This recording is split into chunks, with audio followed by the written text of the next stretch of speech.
morning, good afternoon, good evening. Africa stumbled from one disaster to another. we had we were at the business end of the slave trade. Black Africans were the slaves. And when we thought that had been finally abolished, we were at the receiving end of colonialism. European countries sat down and carved among themselves Africa as if we were a piece of cake to be shared.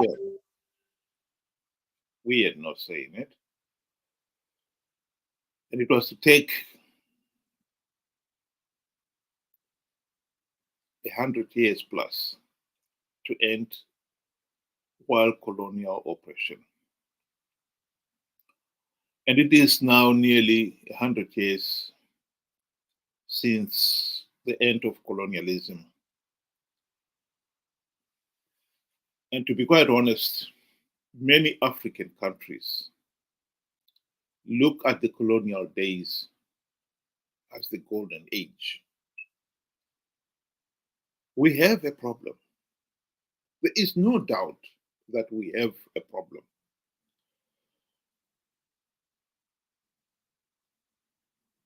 And the problem is easy to see. Here is a map of Africa. And I've got here on the scale authoritarianism, authoritarian states on one end, and then we've got hybrid regimes which are authoritarian, but trying to improve. And then there is the flawed democracy, and the other end is the full democracy. In this case here, when I talk of democracy, I'm talking of the government of the people, for the people, by the people. A government in which all citizens have a meaningful say in the governance of the country.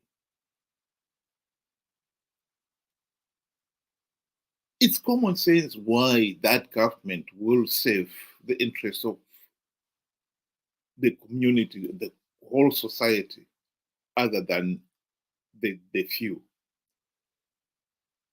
We look at the other end, authoritarian. Here is an individual, a tyrant, who says he is the law. His whim is the law. Of course, invariably, he will be carrying out acts designed to promote his own selfish interest. The glory of Caesar becomes more important than the good of Rome. You don't have to be a student of history to understand that. It's common sense. If you are holding a position, a public office, surely you must be accountable to those who are affected by what you're doing. You don't have to argue about it. You don't have to go back into history. You don't have to be a student of history to understand that that makes sense. And yet here we are, the 21st century. We are still failing to come up with a system that will work for the good of many and not just a few. Self-government is at the heart of why Africa is the dark continent. And I'm pleased to see that many people are turning to that and really questioning it, exploring and demanding answers to it. And one of the leading intellectuals in this search for an answer to Africa's never-ending problems is Professor Lumumba. Here he is talking on the very subject. When you see Zimbabweans with 90% unemployment, when you see Eritreans, when you see all the Sudanese or the Malians or the Gambians going to Europe and America, it is not because they like it. If there were conditions that were suitable in Africa, they would struggle at home. Yes. But when you hear a young person say, he'd rather die at sea than to remain at home, that is not human. The human nature is self-preservation. When a human being says that, there must be something so grave at home, something so dehumanizing. That is what African leaders sometimes do not know. When I see them in limousines and in private jets, with motorcades, I say, these men, not all of them, these men, who are they? Where did they come from? That they are so insensitive, that they go to countries and receive 21 gun salutes, and their people are dying at home. Who are they? Are their hearts made of stone? Do they have eyes and they do not see, ears and they do not hear? Are their consciences so seared? I ask. And many Africans ask even in their silence. But we cannot keep quiet. Totally agree. We cannot keep quiet. He was asking whether their hearts are made of stone. I think you should be asking about their heads. Their heads is full of mud. We have heard some of the most incompetent leaders in human history. People like Mnangagwa is a buffoon. Let's be honest about that. He is a tyrant, a dictator who thinks that he must rule the country. He has the right to rule the country, regardless of the common will of the people. ZANU-PF, ever since the country's independence in 1980, have paid lip service to one man, one vote. The first election in 1980, when the country had and the party had the opportunity to show that it cared about one man, one vote, it did the exact opposite. The 1980 elections, ZANU-PF had its freedom fighters in the field, and they were telling people, if ZANU-PF does not win, the Bush war would continue.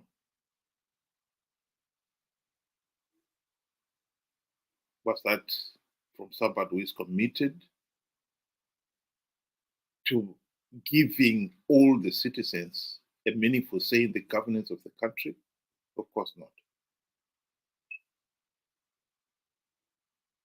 ZANU-PF has, throughout the years, shown that all it cares about is absolute power. And they become so intoxicated by power that they're willing to kill for it. In 2008, Zimbabwe held what most people would agree is the nearest they ever did to holding free, fair, and credible elections. Because SADC had coerced ZANU-PF to accept some modifications in the electoral process to allow people to have a meaningful say, a meaningful vote. Some of the modifications, some of the changes were that vote counting would be done at the polling station. Because in the past, ballot boxes from those areas that the party felt they were not happy about this level of support there would disappear between the polling station and the center where the counting was supposed to be done. So this time they were forced that they should be counted at the polling stations. And the result of each polling station should be posted outside the polling station. It was clear that ZANU-PF was losing those elections.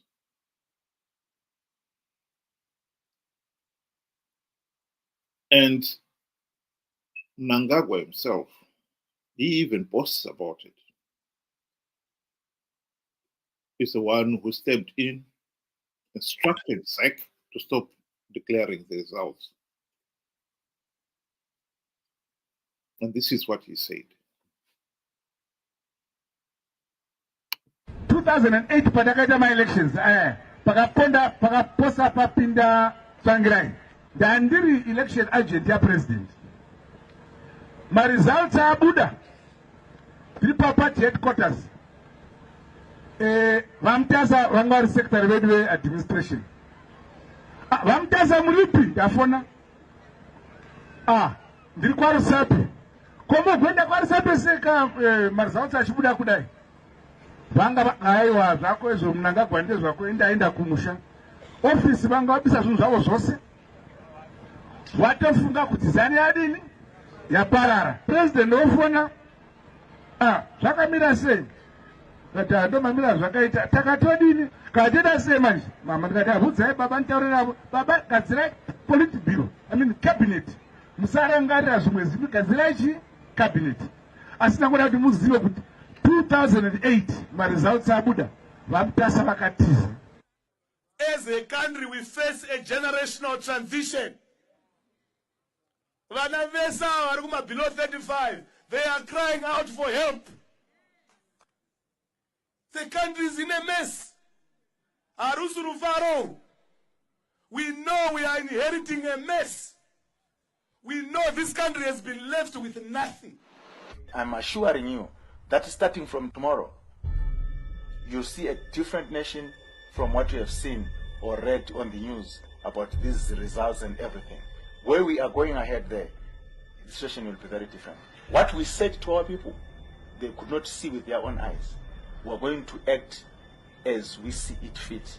We're prepared to go the whole distance.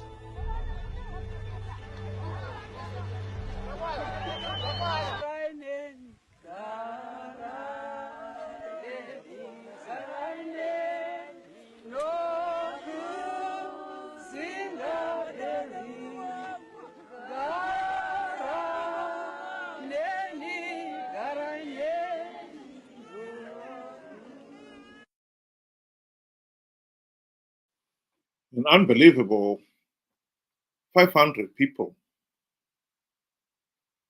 were murdered in 2008. Hundreds of thousands were beaten, raped, and had their properties destroyed. Millions of ordinary Zimbabweans were internally displaced in 2008. In a determined effort by Mnangagwa and his Joint Operation Command colleagues to reassert that the people of Zimbabwe had no right to a meaningful say in the governance of the country. course, Mnangagwa is a tyrant. And his head is full of mud. And we as a country have paid dearly for it. To have an individual like him as a leader for 44 years is punishment. But this story would not be complete if one was to fail to address the issue of, in 44 years of this ZANU-PF tyrannical rule, why has Zimbabweans failed to stop this dictatorship? The truth is, we did have many golden opportunities to end the ZANU-PF dictatorship. The best opportunity was during the 2008 to 2013 GNU.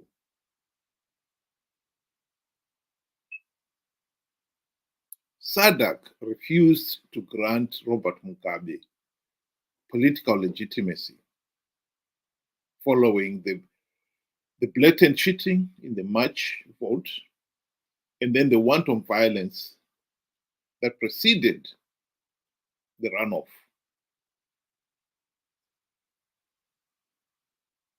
ZANU-PF was forced to sign a global political agreement which gave birth to the GNU.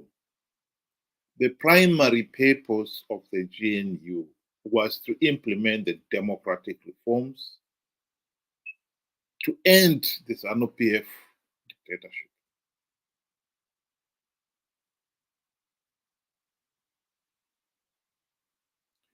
If the ordinary Zimbabweans did not understand that, one would expect that at least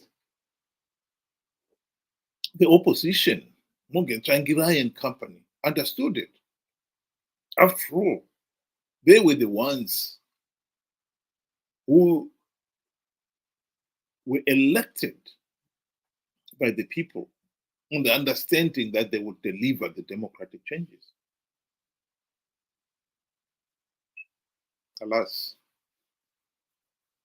not even one token reform was implemented during the GNU. Not one. Mugabe bribed Morgan Tsvangirai and company with the trappings of high office. The E-Class Mercedes-Benz limousine,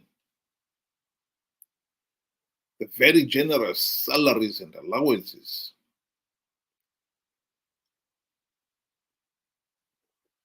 and for Morgan Tsvangirai, the US $4 million Highlands mansion, etc., etc. And they forgot about the reforms.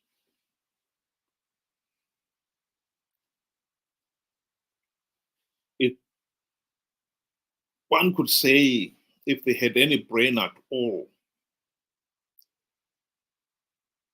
when they joined the GNU, Morgan Tsvangirai and company's brain turned into mud, utterly useless.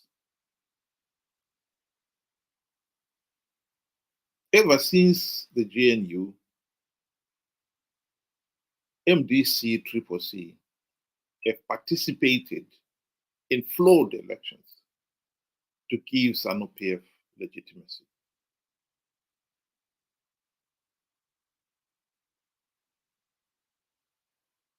Earlier on, I showed you the map of Africa, the democracy index.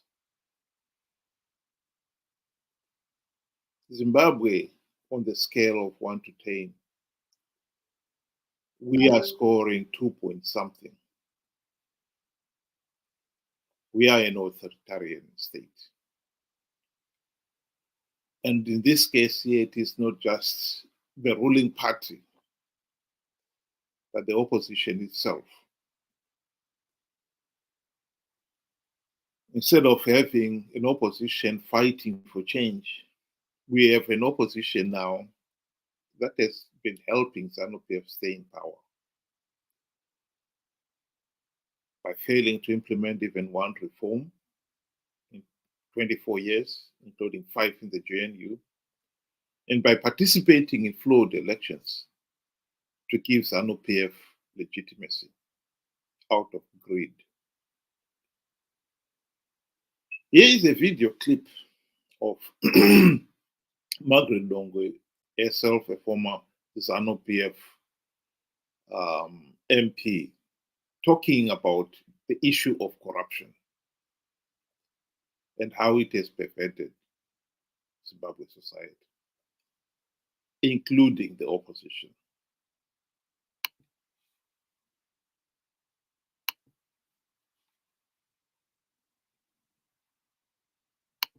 About corruption, how deep, how endemic is corruption in this country? From you, I mean, you sit in the Central Committee, and I'm sure you still have colleagues. It's like tea. Chai, Kenyans call it chai. It's like tea. Now it's no longer in the hierarchy only. It's now it is developed even in the grassroots. It's even more ways in the grassroots because these are the grassroots people who see their leaders being corrupt. So they are thinking that it's a type of life that should exist.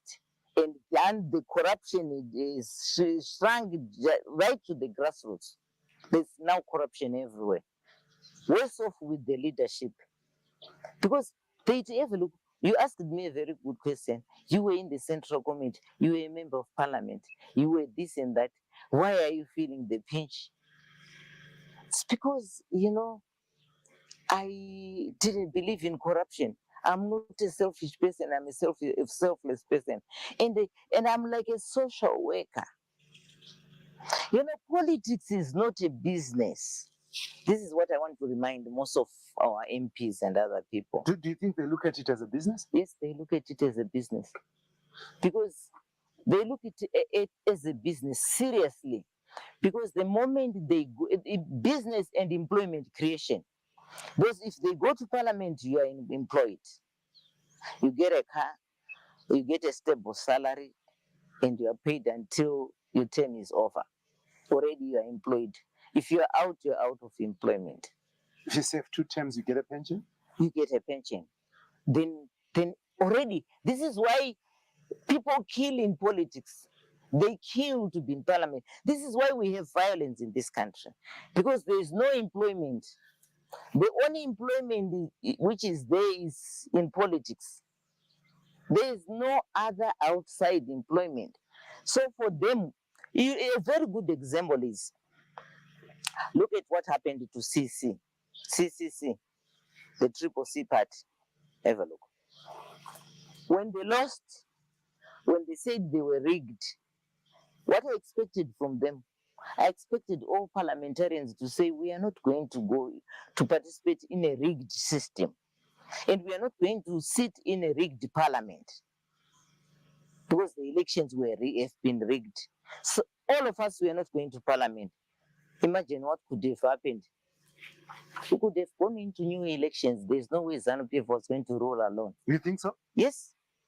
Do they care? Caring or not caring, the public would have forced them because... That is exactly the point. The opposition, as much as they professed that they cared about democracy, about bringing in change, the minute they got into power, they too wanted a share of the spoils of power. And so instead of fighting for change, they've been conniving with the ruling party to sustain the dictatorship that we face in Zimbabwe today. It is a pity that the people themselves have not learned. They are as much to blame for Zimbabwe being an authoritarian state as those buffoons and upstarts calling themselves the ruling party and the opposition. The people themselves, I think if they had been given the chance to learn, they would have learned. The problem we have had in Zimbabwe, why it has become so difficult for us to have a functioning democracy, is that we had the wrong start. We started with an authoritarian regime that has exploited people's ignorance, naivety, and gullibility to keep themselves in power. There's no doubt that our electorate are naive and ignorant. How else can one explain why nearly 2 million Zimbabweans last year believed that Chamisa was going to had plugged all the vote rigging loopholes, when they could see for themselves that that cannot be right, that cannot be true? Zimbabwe did not even have a verified voters roll, and yet we had had groups like Tim Pachedu. We had looked into the voters roll and found that it was in shambles. And yet, Chamisa and company were hell bent on participating in those elections. And we're still, they were able to con people to participate too so easily. Nearly 2 million Zimbabweans voted for Chamisa. And they are estimated to be 3 to 4 million Zimbabweans in the diaspora, mostly, who were cheering and applauding the participation. Efforts to explain that you cannot participate in these flawed elections fell on deaf ears. These people didn't want to know. And when you have had, at the end of the day, millions of people participating in the flawed elections, as much as SADC condemned the process as flawed, they did not have much of a choice. They could not condemn it.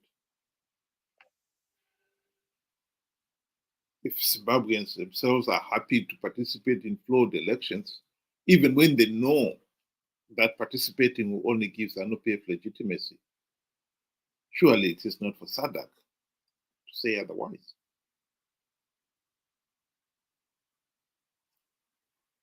Right now, we have a real danger of Zimbabwe participating in the 2028 elections again with no reforms.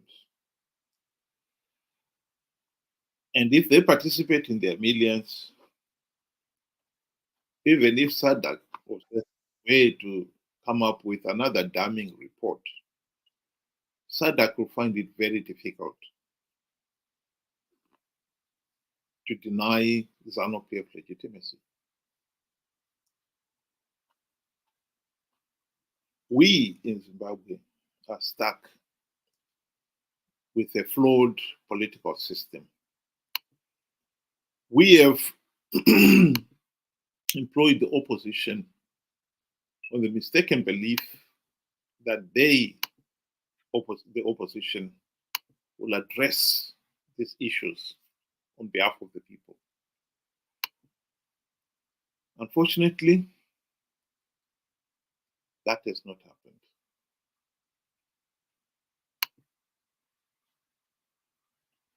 And so we find ourselves in this hopeless situation where we we know we are stuck. And we have elected the opposition to bring about the democratic changes. And they themselves have in turn been corrupted by the regime. So instead of them fighting in the people's corner, they are fighting for their own selfish ends. This is why we are stuck in this position. Most African countries have a full democracy at all.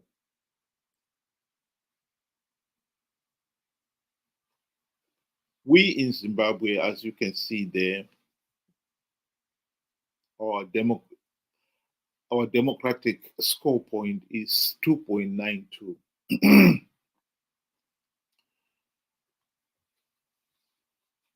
We are a failed state. And at the rate at which we are going, it is really difficult to see how we're ever going to move out of that. Because next year it's almost clear that Chamisa and company will participate in the flawed elections to give the process legitimacy. And we are back to square one.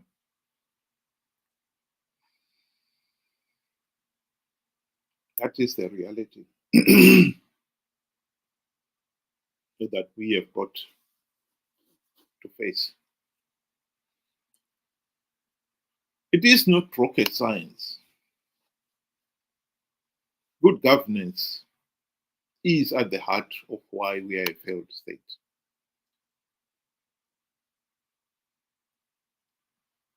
And we don't have to be a student of history to understand why we must move out of this area. But moving out of it is proving a serious challenge.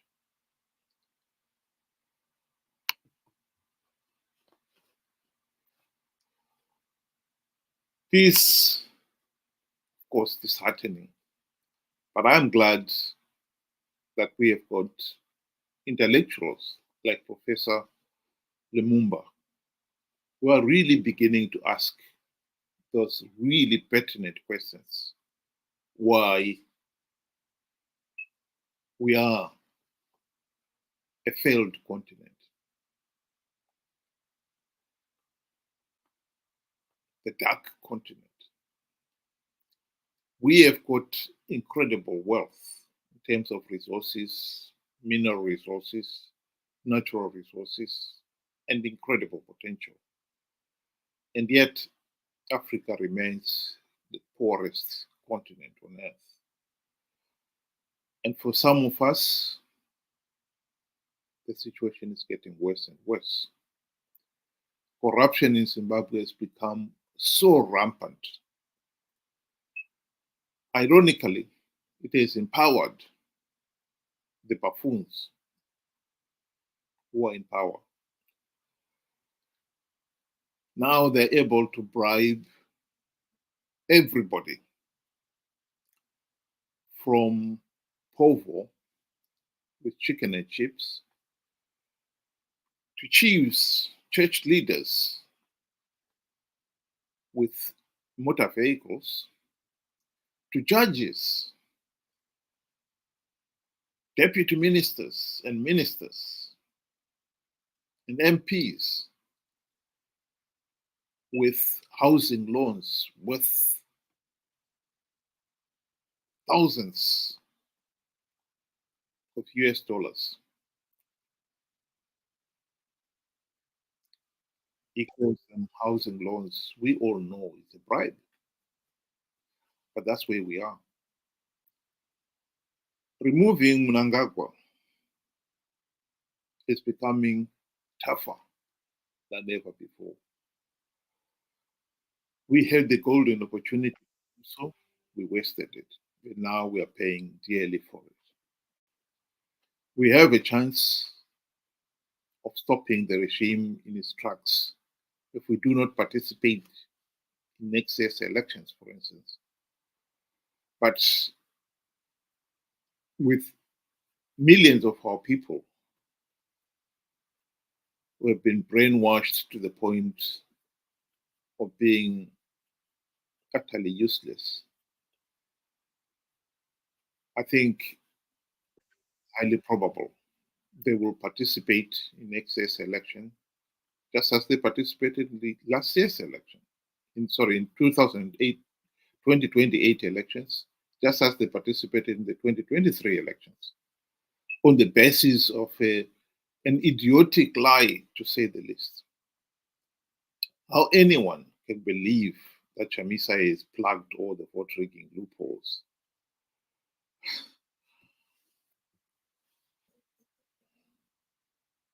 It beggars belief, and yet people did. That is the tragic reality of Africa. Before I close, I'll just go to Henry there. He's saying, here we go again. Yes, here we go. Here we go again, my friend. Nkori, is your heart made of stone? Why don't you come back and fix it? All since you know all and have all the answers. It's not me. If it was just a question of an individual fixing the problem, I would come there. But if you've got 2 million people who are easily conned into believing such idiotic lies as I've plugged all the vote rigging loopholes, you have a problem. Democracy has been subverted in Zimbabwe to the point where it's benefiting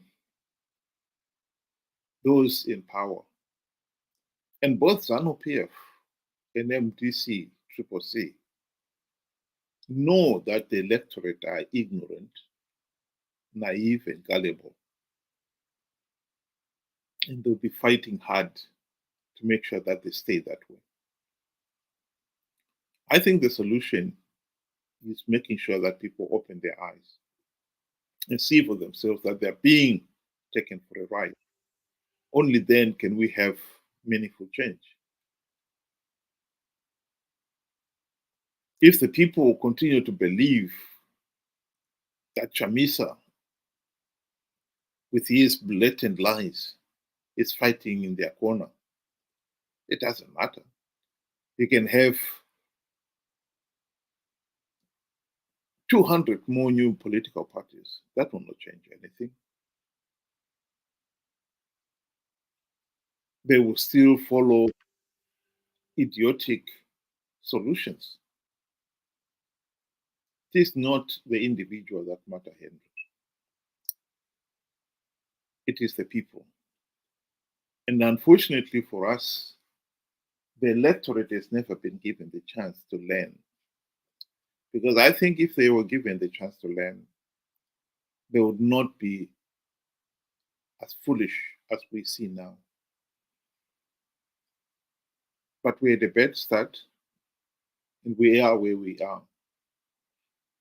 Moving from here is going to be difficult because both ZANU-PF and Chamisa and company have an invested interest in keeping the people ignorant, naive, and gullible.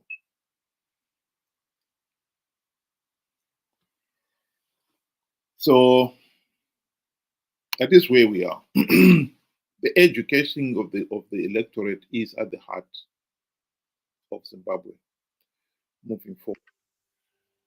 Anything else, you can forget it. That is not going to work. Right now, as you can see, Mnangagwa is on a campaign trail so that he could change the constitution and can stay in power beyond even what the constitution says. He has got the looted wealth, and he has been able to buy the support of key players. All these groups we see, teachers for ED,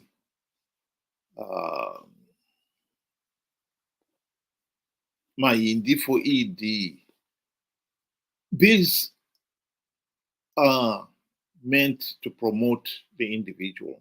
It's the glory of Caesar that is now the paramount importance. Everything that Mnangagwa is doing now, the number one deciding factor is, how is this going to help in my popularity? It's nothing to do with, is this good for the country? It's his popularity. ED's popularity. ED staying in power. That is all he cares about. That is what an authoritarian system is obsessed with. Our number one issue should be to fight to restore the rights of all Zimbabweans to have a meaningful say in the governance of the country.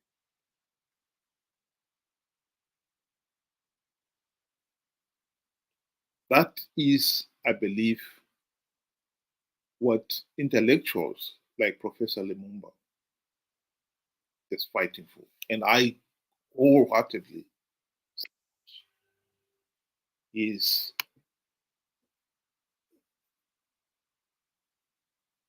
inquiring mind on that issue.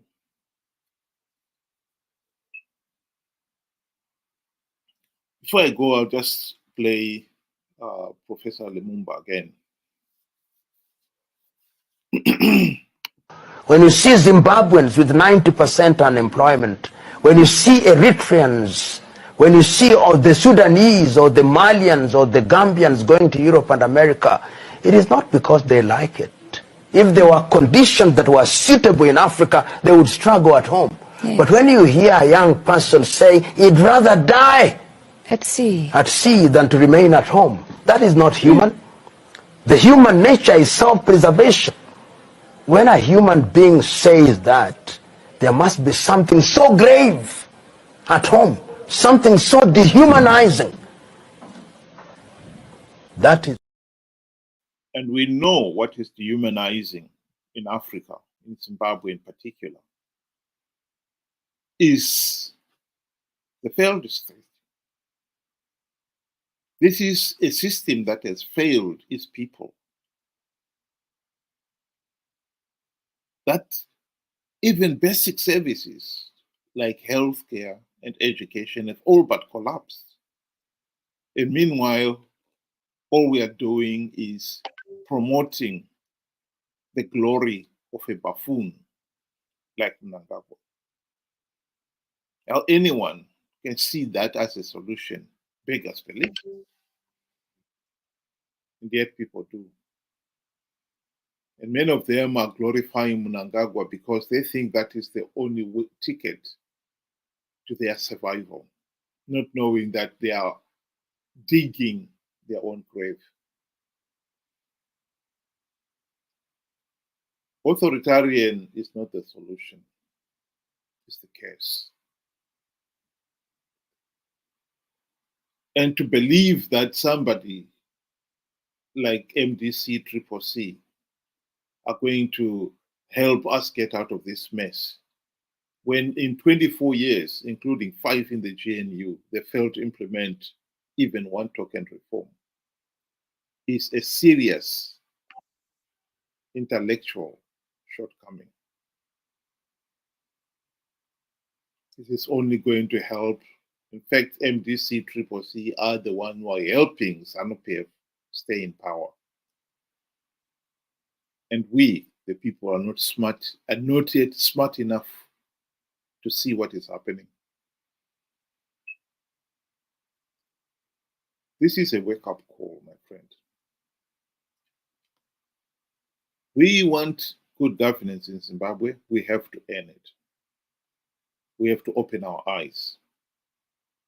We have to demand democratic reforms to end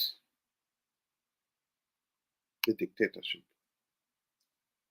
If MDC CCC have failed to implement even one reform to end the dictatorship, we have got to replace those MDC CCC leaders. To keep on hanging to them, on them, and hoping that they will change, they will implement reforms, is naive, to say the very least. Thank you very much, and have a good day.